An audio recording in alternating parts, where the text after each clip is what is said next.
네, 안녕하세요. 여러분들의 구독과 좋아요로 이 채널이 유지되고 있습니다.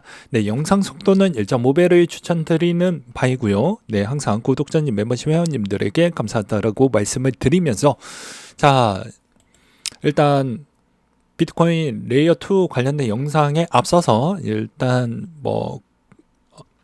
그 코인 과세 유예에 따른 부연 설명을 좀 더 드리고 난 뒤에 레이어 2 이야기를 좀 해보려고 합니다. 일단 블록 미디어 관계자님들에게 정말 감사하다고 말씀을 드리고 싶고요.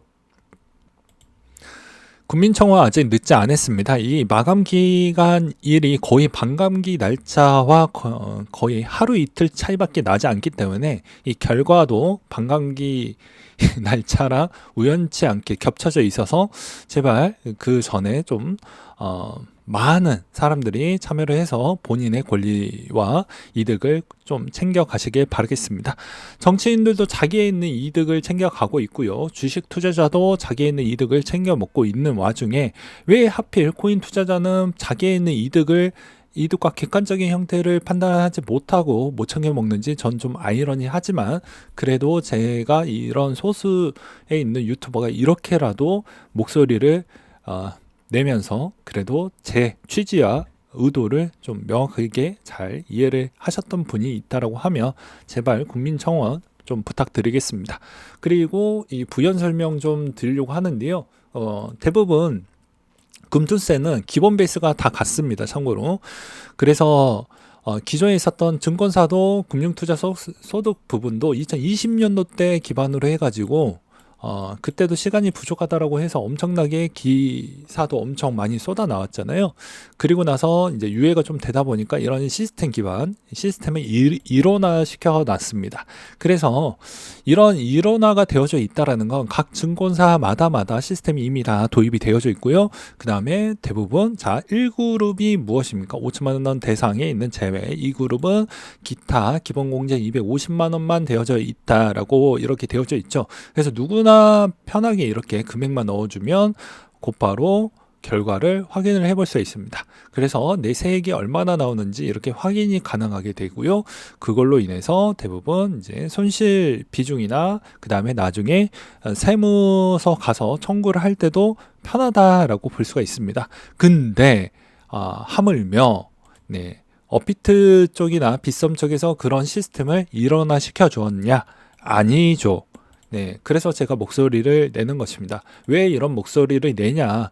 연말정산처럼 이렇게 하기 편하게 증권 쪽도 이렇게 하기 편하게 해놨는데 업비트나 빗썸은 자기가 그렇게 대한민국에서 가장 큰 코인 거래소고 투자자를 위한다라고 해놓고서는 이런 시스템이 일어나도 만들어 놓지 않았고 그 다음에 두 번째로는 여기서도 보시다시피 증권 쪽에서 있는 내용들만 다 있지 코인에 있는 내용은 없잖아요.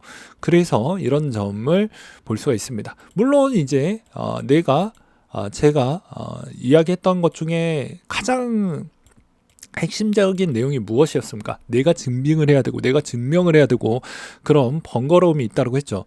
근데 이 번거로움이 진짜 제가 말을 하는 거랑 실질적으로 행동으로 그걸 체험을 해보고 느끼는 자만 그걸 느낄 겁니다. 그래서 이걸 적절한 예시를 설명을 드린다고 하면 연말정산을 해보시면 아마 아실 것 같은데요. 연말정산의 핵심은 무엇입니까? 거기에서도 엄청나게 무섭게 그런 멘트가 있습니다. 숫자가 잘못 기입을 할 때는 어떻게 된다? 추가 비용이 발생을 하죠. 세금을 더 내라고 합니다. 너는 불성실 신고세라고 해가지고 내게 되어져 있습니다. 마찬가지로 이거 해외 쪽에서 가이드라인이 이렇게 불분명하고 그 다음에 시스템도 일어나도 만들어 놓지 않은 상태에서 만약에 내가 증명하고 이렇게 했는데 세무서 입장에서는 보기에 약간 불편하게 되어져 있으면 어떻게 한다? 반려시키든지 아니면 그 세무를 신고할 때에 따른 측면이 약간의 이제 유권 해석에 따른 문제점이 발생을 해서 어떤 결과치가 나오겠습니까? 당연히 이제 세무신고 불이행 쪽으로 오히려 여러 가지 세금을 더 내야 되는 그런 형태도 충분히 일어날 수가 있다는 걸 다시 한번 말씀을 드리는 바입니다. 그래서 웬만하면은 이런 시스템을 만들어지지도 않았고 그리고 우리가 얼마까지 기다렸습니까? 벌써 7, 8년이나 지났는데 아무것도 행동한 게 없다라는 것입니다. 그런 걸 좀 곰곰이 생각을 해보시길 바라겠습니다. 그 다음으로 비트코인 레이어 2 이야기를 좀 해보려고 하는데요. 고박스에서도 보실 수가 있습니다. 일단 비트코인 레이어 2에 대해서 잘 모르시는 분들이 있으니까 간단하게 좀 설명을 하고 넘어가도록 하겠습니다. 일단 레이어 2라는 말은요, 이제 비트코인 블록체인을 이제 내부에서 처리하지 않고요. 옛날에 이제 이더리움이 내부에서 처리하다 보니까 모든 형태에 있는 뭐 가스비도 비싸지고 너무 처리도 느려지고 이러한 현상이 있었잖아요. 그렇다가 나왔던 게 레이어 2가 나오게 되었습니다. 그렇게 보시면 될 것 같고요. 그래서 확장성, 향상, 프로그램의 가능성, 분산화 부분이 이제 주요 골자이다라고 보시면 될 것 같고요. 그럼 왜 필요한가도 중요하겠죠. 10분당 평균 블록 생성 시간을 만들어낼 수 있고, 그 다음에 처리량도 획기적으로 늘릴 수가 있으며 수수료 부분에 따른 부분도 충분히 또 많이 저렴해질 수 있는 여지도 많이 있다. 지금의 비트코인을 만약에 결제를 한다고 하면 수수료 겁나 비싸다라고 볼 수가 있겠죠. 그런 점을 오히려 약간 해소를 해줄 수 있을 만한 부분도 이번에 좀 들어가져 있다라고 보시면 될 것 같습니다. 그래서 레이어 1의 부하를 좀 줄이면서 그만큼 속도 처리 그리고 좀 더 수수료도 최소화시키는 그런 부분이 있다라고 보시면 될 것 같아요. 그래서 이제 다양한 형태로도 좀 볼 수가 있는데, 이제 기존에 있었던 레이어 2 부분에 있는 기록은 이제 외부에서 처리해서 마지막 그 핵심에 있는 내용만 기존에 있었던 비트코인에 있는 그 블록에다가 기록을 하는, 그래서 마감 잔액만 메인 네트워크에 이제 기록을 하는 형태이다라고 보시면 될 것 같습니다. 그리고 이제 다양한 롤업들이 이제 탄생을 할 것으로 보여지고요. 이거에 따른 기대감 도 많이 가지고 있습니다. 그 다음에 사이드 체인들도 많이 나올 것으로 보여집니다. 아무래도 이제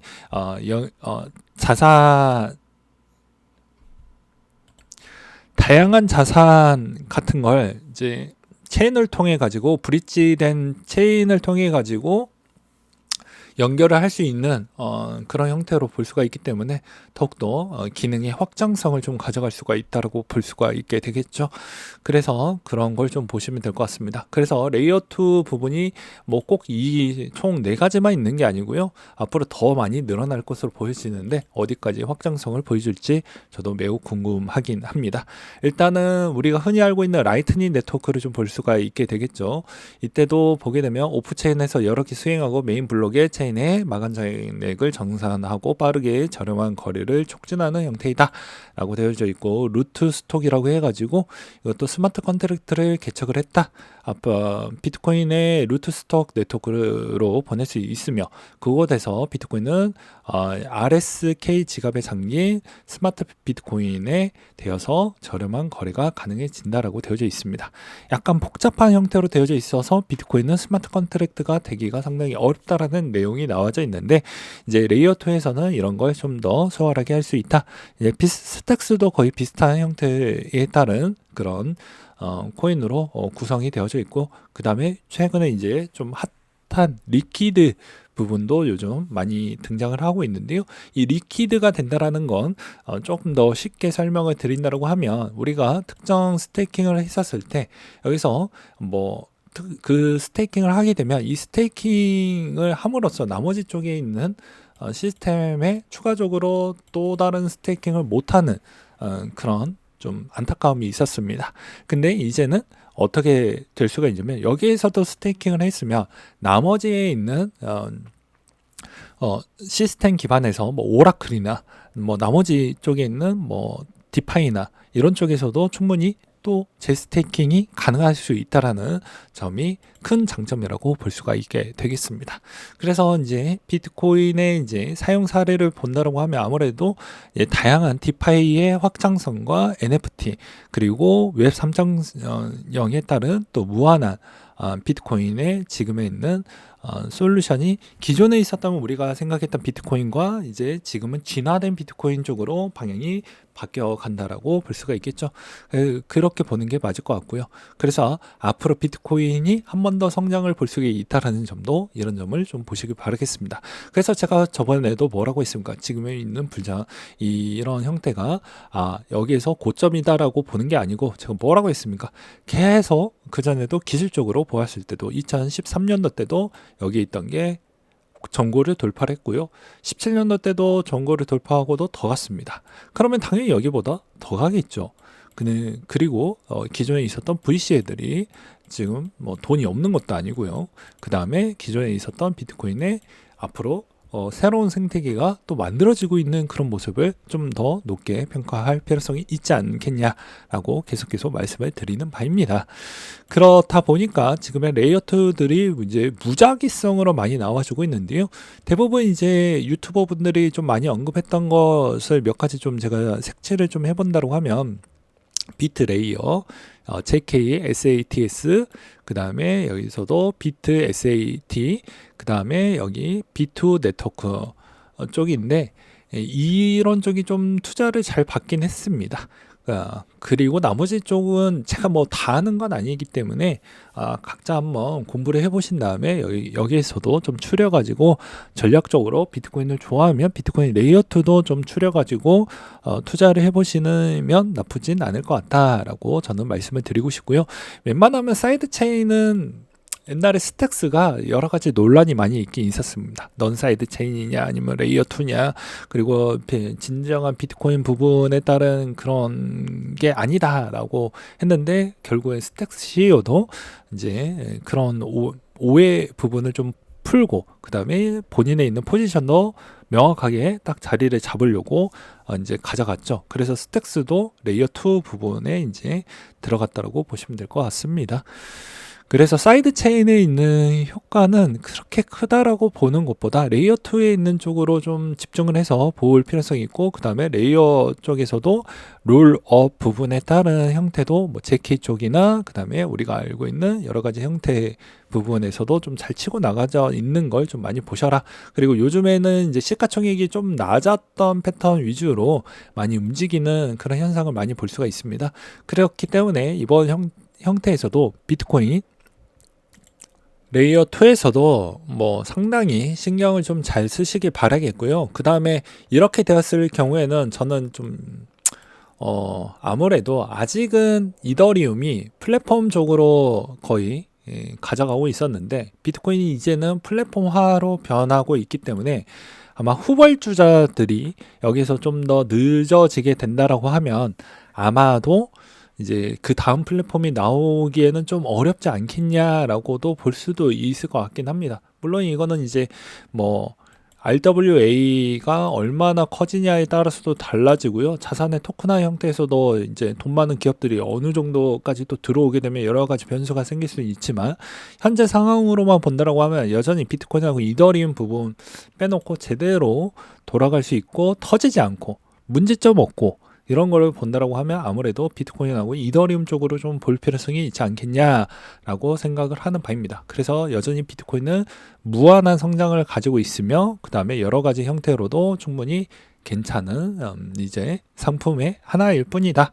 그리고 이더리움도 마찬가지로 좀 더 성장할 수 있을 만한 여력과 여러 가지 요건을 갖추고 있다. 그 다음에 이제 막 솔라나나 아발란체도 이제 이 태생기에 들어갔다라고 볼 수가 있는데 이 태생기 시점에서도 이제 논란의 여지는 있긴 하겠다만 민코인으로 이만큼 성장을 했지만 이게 지속 여부가 있는지 부분은 본인들이 직접 운영하고 있는 운영진애들이 그걸 검증하고 그리고 보완을 좀 해야 되지 않겠냐라고 이야기를 하면서 좀 보시길 바라겠습니다. 그래서 이제 요즘 이제 레이어 2 쪽에서도 많이 성장했던 스택스가 기존은 이제 업비트 상장 기준점으로 보았을 때는 이제 이 시점에서 종고를 넘었죠. 예.